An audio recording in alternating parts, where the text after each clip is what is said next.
Finally আমার cute বিল্লির জন্য আমি খাবার নিয়ে চলে এসেছি। এখন আমি তাকে খুঁজবো। এখন এখানে আসছে অন্য একটা বিল্লি, যেটা আমার একদম পছন্দ নয়, কারণ আমার বিল্লিদের এই বিল্লিগুলো বড় বড় বিল্লিগুলো খাইতে দেয় না। তখন আমি তাকে ডাক দিব, মিয়াও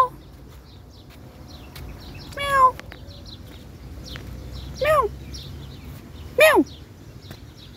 ওই যে ভিতরে বসে আছে বিল্লিরা। মিয়াও, come come to me.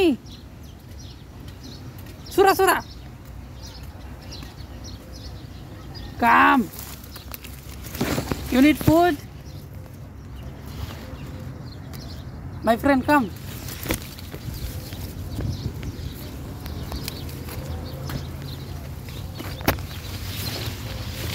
Madanlal বাইরো।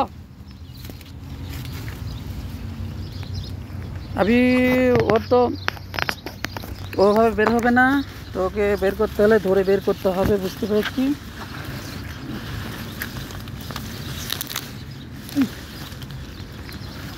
Finally ওকে ধরে ফেলেছি।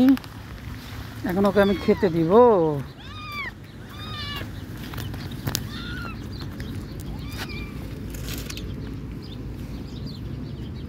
তো ফাইনালি আমি ওকে খেতে দিলাম।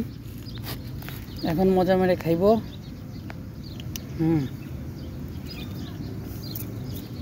পাছাটা ঘুরাবো, এনে রাখা ক্যামেরা করি।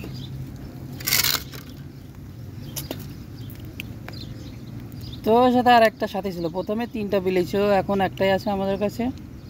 পার্কের মধ্যে থাকে, 3জন বাচ্চা। এগুলো ছোটো থেকে এখানে ছিল। তো আমি আর মাঝে মাঝে খাবার দিই, খাবার দেওয়ার মতো কেউ নাই। তো এখানে এই যে আমি খাবার রেখেছি, কিন্তু বড় বিলি যেগুলো আছে ওগুলো খেয়ে ফেলে ওর খাবারগুলো, পরে গিয়ে ও খাবার পায় না। তো কিছুক্ষণ আগে খাবারের জন্য অনেক ফ্রিজি করতেছিল, আমার পিছনে পিছনে ঘুরতেছিল। তো ফাইনালি আমি খাবার নিয়ে এসে দিলাম। এখনও খাবার খাচ্ছে মজা করে, কারণ অনেক ক্ষুধার্ত ছিল। যাই হোক,